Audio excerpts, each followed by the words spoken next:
Zola Masiko stepped off the evening bus into the warm Lusaka air, feeling the familiar heaviness that came every time she thought about home. She hadn't been back in years. Her life had become a blur of covert missions, underground briefings, and borderless travel under the African Union Security Task Force. She was only 32, but the things she had seen, the operations she had led, and the people she had rescued were the kind of stories she could never tell anyone, not even her own family. But tonight wasn't about her. It was her father's retirement dinner. Bwalya Masiko, the loudest man in every room, a senior transport officer who loved attention almost as much as he loved bragging. He had invited Zola purely because it would look bad if one of his children didn't show up. And he made that very clear in his message. Just come for formality. Don't create drama. Typical Bwalya. As Zola walked toward the family home, she heard relatives whispering before she even stepped inside. Zola kuch nahi kardi, BS idharad har freelancing, one aunt murmured. Always busy but no job, another laughed softly. Zola didn't react. Years of military discipline had taught her to stay calm, even in the middle of chaos. Their words didn't sting anymore. They didn't know who she was, what she did, or how many lives her decisions had saved. Her entire career was classified. To them, she was just the quiet daughter who disappeared for years and returned with no explanations. She simply greeted everyone with a small smile, hiding the strength, courage, and power that had shaped her life. Tonight, she planned to stay silent, unaware that the whole city would know her name before the evening ended. The hall was bright, loud, and filled with the kind of fake laughter that always showed up at big family events. Everyone was dressed up, eating, posing for pictures, pretending to love each other more than they actually did. Zola sat at a corner table, keeping her posture straight, her expression calm. Years of covert service had trained her to observe quietly, blend in, and stay unreadable. But inside, she felt that familiar mix of discomfort and patience. Tonight was going to be long. When her father, Bwalya, walked onto the stage, the room instantly erupted in applause. He loved moments like this. He adjusted the mic, cleared his throat dramatically, and flashed a proud grin at the crowd. But when his eyes landed on Zola, something shifted, like he remembered he had an audience, and she was the easiest target to entertain them. "So, my daughter Zola is here tonight," he announced loudly. "You know, the one who couldn't follow a map, even with GPS." Laughter exploded across the hall. Someone shouted, "Ish Bwalya, don't expose her like that."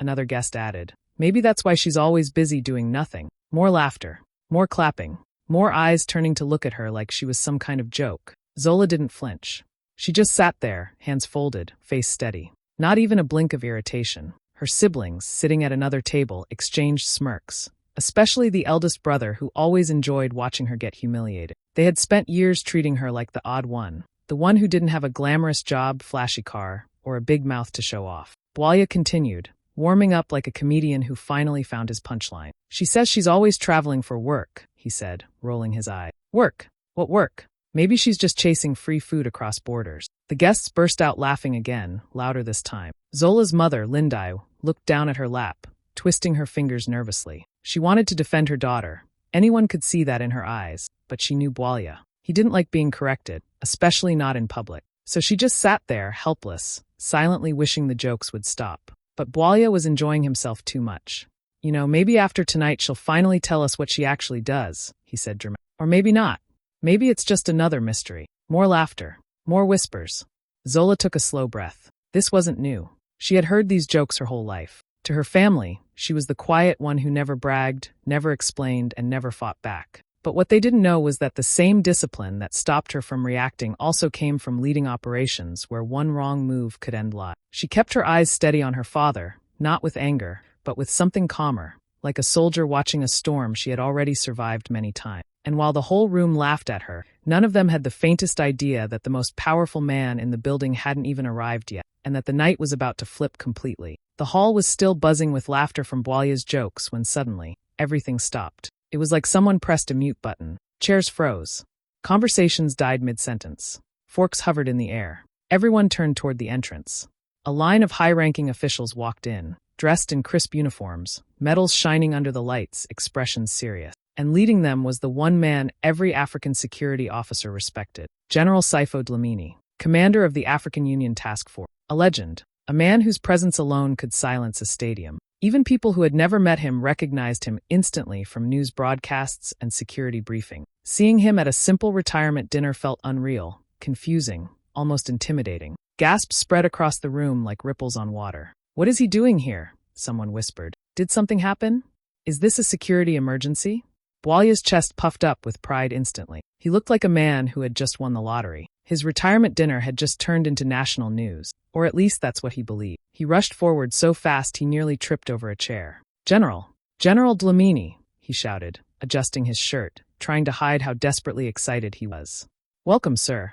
I am honored, that you came for my celebration. The general shook his hand politely, but his face remained focused, unreadable. There was no warmth, no excitement, no recognition. He looked past Bwalya almost immediately, scanning the room with sharp, assessing eyes, like he was searching for something or someone. The dignitaries behind him spread out slightly, their body language formal and alert. They were here for a purpose, one they hadn't announced yet. Guests began whispering rapidly. Maybe Bwalya got a state award? Or maybe they're promoting him? General Dlamini at a retirement dinner?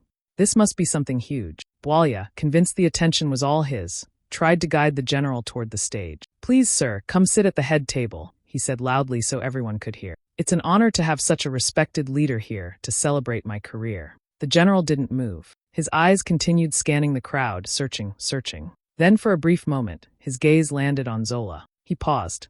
Just 1 second, barely noticeable, but Zola sat up straighter. She recognized that look. It was the look senior officers gave when identifying one of their own in civilian clothes. It was the look of mission recognition. She didn't move or react. He didn't acknowledge her, yet.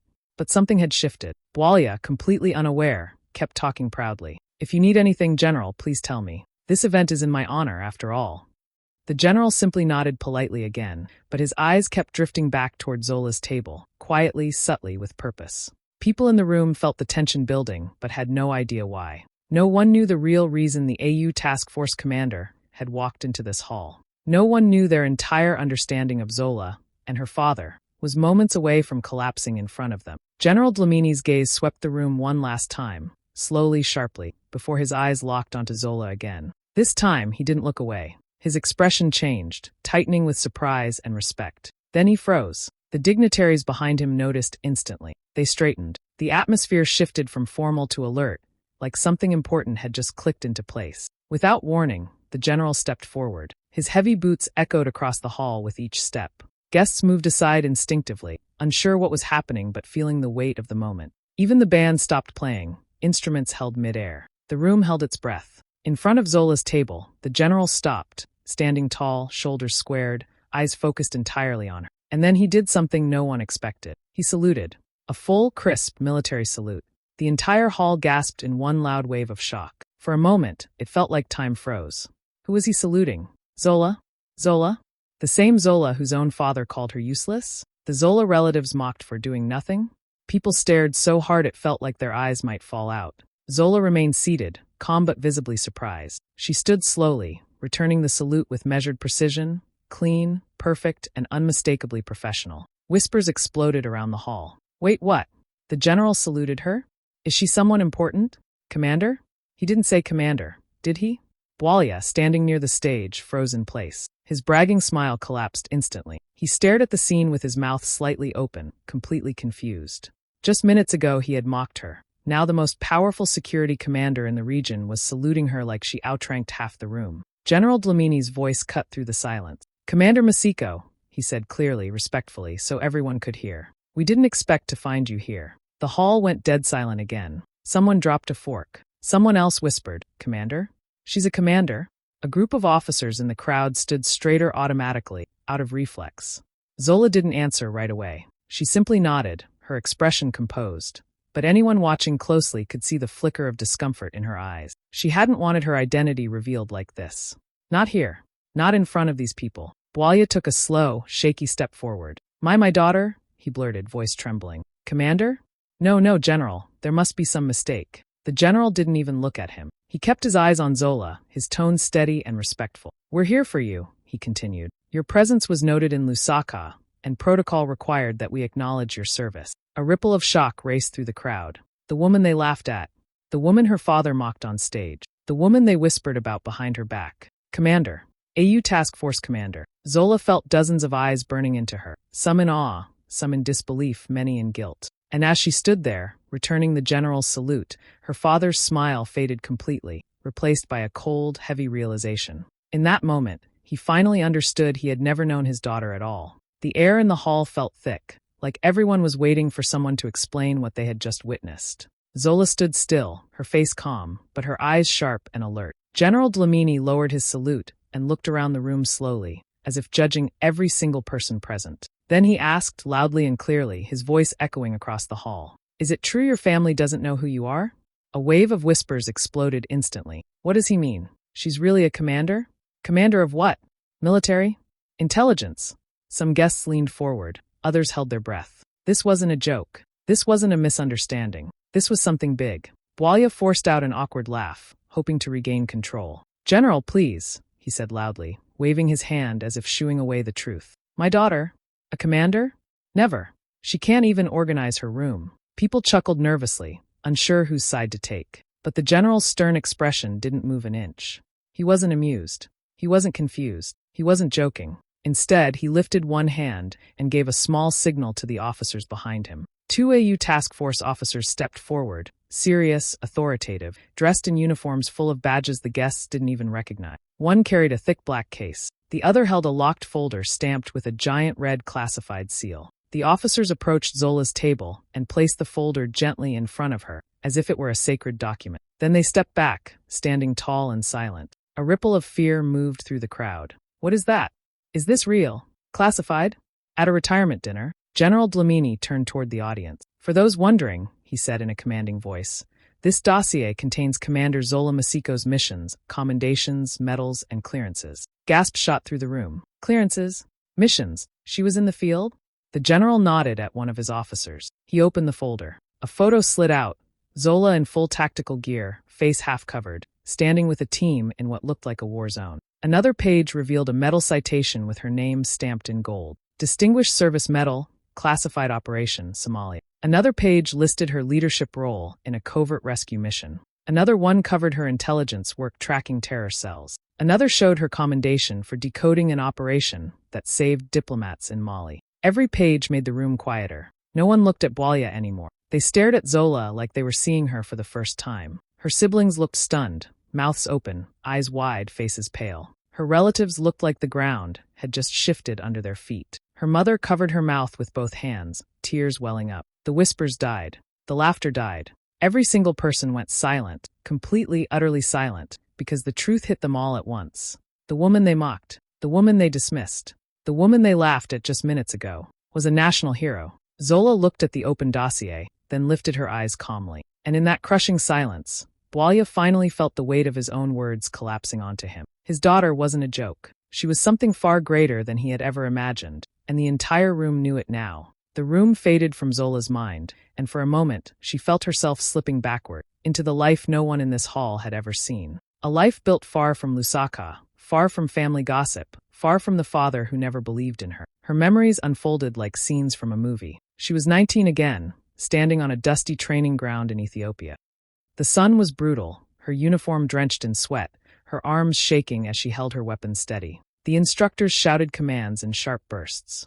Around her, recruits dropped out one by one, exhausted or defeated. But Zola kept going, silent, determined, eyes focused straight ahead. She wasn't the loudest trainee. She wasn't the biggest. She wasn't the strongest. But she was the one who refused to quit. At night, she studied maps while others slept. She practiced decoding signals until her fingers trembled. She learned how to disappear into crowds, how to track without being seen, how to fight without hesitation. Those who doubted her at first started stepping aside when they saw her commitment. Another flash. She was in Mali now, inside a burning embassy compound. Shouting, smoke, chaos. Diplomats huddled behind overturned furniture, terrified. Gunshots echoed outside. Zola moved with quiet confidence, her voice steady as she guided the group through a hidden corridor she had discovered only hours earlier. She shielded a child with her own body as debris fell. She pulled a wounded diplomat out through a side exit seconds before an explosion tore through the main hall. Later, when her team congratulated her for saving 12 lives, she simply cleaned the dust off her face and said, "We did what we came to do." Another memory crashed in. Somalia. A dim underground room lit only by a flickering bulb. Zola sat at a metal table, surrounded by coded messages. Symbols, dots, foreign dialects, encrypted coordinates. A clock ticked loudly, counting down the minutes before an attack would be launched somewhere in East Africa. She worked fast, calm but intense. Every second mattered. And then she cracked it. A full terror network exposed. Locations, routes, spires, handlers, everything mapped out in minutes.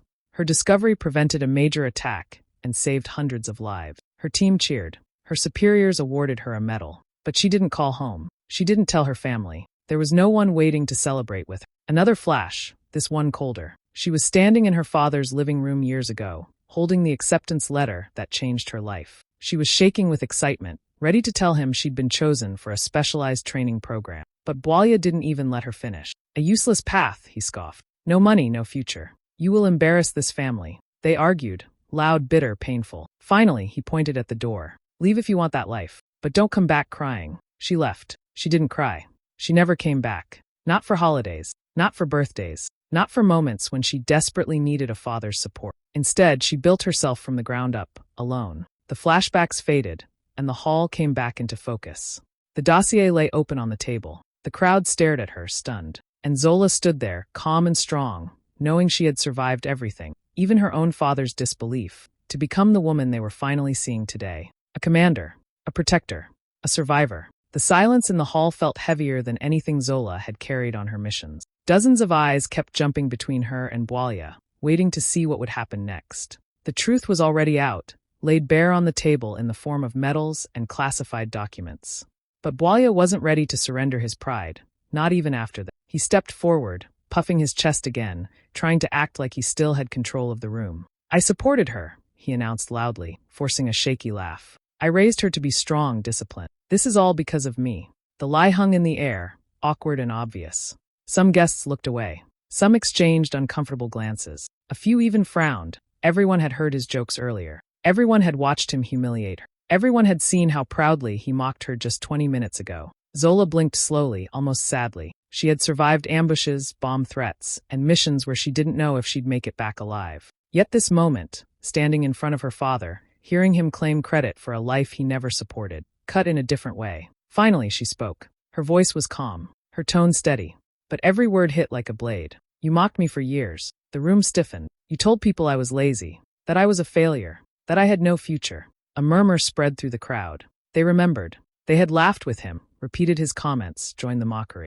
Zola didn't raise her voice. She didn't shake. She didn't cry. You kicked me out when I told you my dreams, she continued quietly. You refused to believe in me because my path didn't fit your idea of success. Bwalya opened his mouth to interrupt, but the words refused to come out. His face turned red, then pale. Zola took a breath, looked him straight in the eyes, and delivered the final blow. Today, your boss came to honor me, not you. Gasps shot across the hall. Her siblings froze.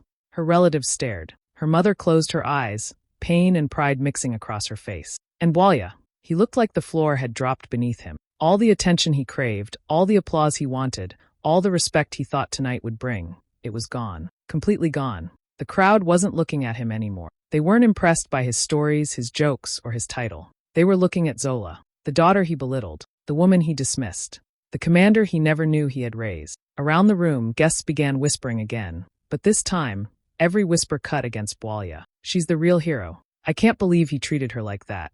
So he lied all these years? What a shame. At his own dinner. Bwalya's shoulders slumped. His face crumpled with embarrassment. His pride, his greatest weapon, had shattered completely. And in the middle of the hall, Zola stood tall and unbothered, finally free from the shadow he had tried to bury her under for so long. General Dlamini stepped forward again, reclaiming the room with nothing more than his presence. The hall fell silent instantly. Even the clinking of glasses stopped as people leaned in, waiting for what he would say next. Zola stood tall beside the open dossier, her expression calm but unreadable. Bwalya hovered near the stage, looking lost, confused, and smaller than he had ever looked in his own home or workplace. The general cleared his throat, his voice deep and steady. For years, he began, Commander Masiko has served this continent with courage, intelligence, and sacrifice. Much of her work will never be known to the public, but tonight, she deserves recognition. A ripple of excitement moved through the crowd. People straightened. Officers adjusted their posture. Guests leaned forward with wide, stunned eyes.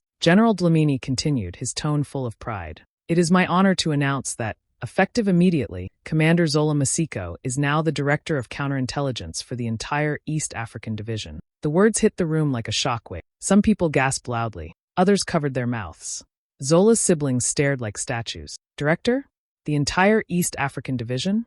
This wasn't a small promotion. It was one of the highest positions in AU intelligence, one held only by the sharpest minds and the bravest agents.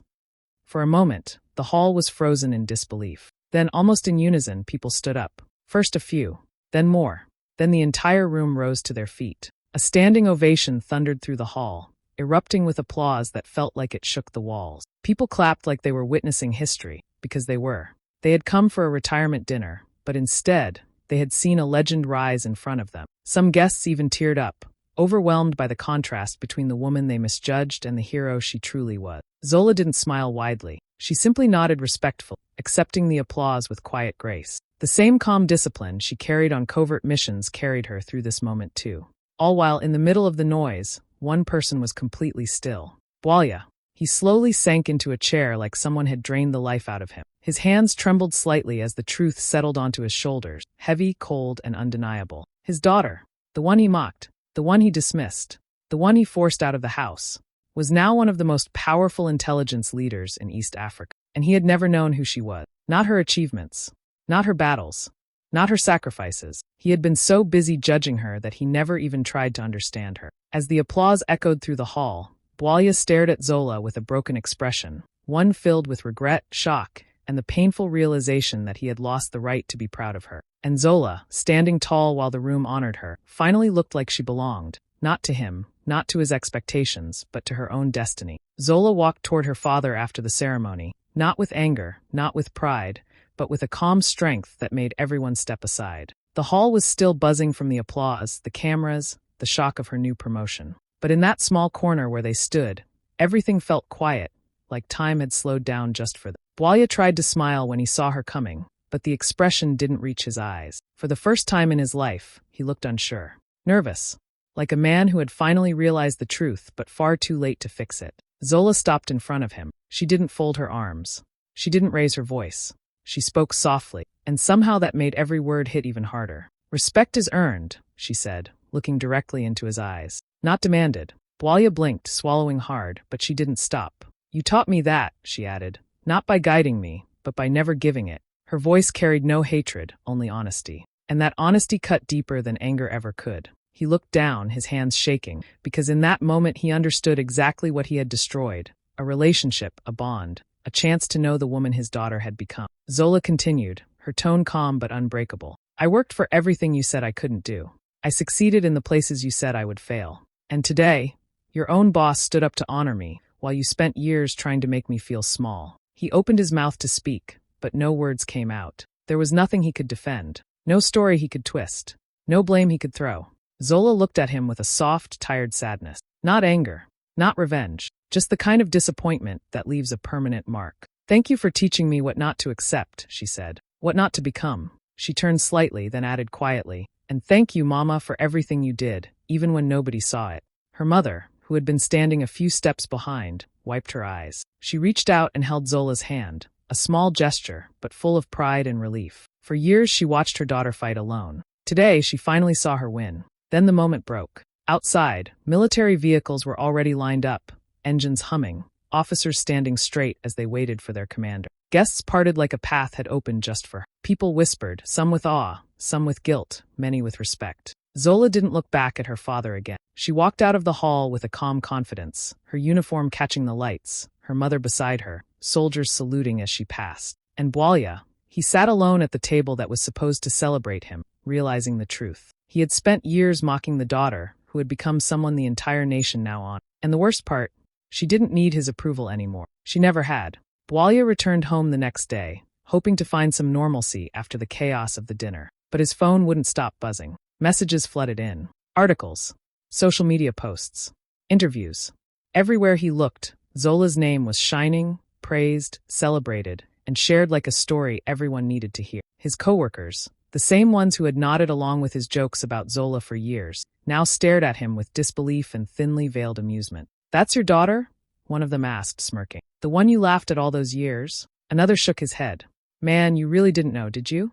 Even the family group chat erupted. Relatives who had quietly judged Zola now tried to explain themselves or offer fake praise. But it was too late. The world already knew her story, and the respect she earned wasn't coming from it. Meanwhile, Zola's life had already moved forward. Headlines called her a national hero, a leader, a woman who saved lives and commanded respect where it was due. her missions, her medals, her quiet courage, finally recognized. The shy, quiet daughter no one understood had become a symbol of strength and intelligence across the continent. The final scene found her on a military plane, flying high above Lusaka. The sun reflected off the sleek metal, and she pressed her hand to the window, looking down at the cities, the fields, and the borders she had helped protect. Her expression was calm, proud, and unshakable. A voiceover carried over the hum of the engines. Sometimes the loudest one in the room knows the least, and sometimes the quiet one commands the world. Below her, Lusaka glimmered like a map she had finally mastered, not just with her eyes, but with her life. And somewhere far below, her father finally understood that mocking her hadn't made him powerful. It had simply let him miss the woman she was always meant to become.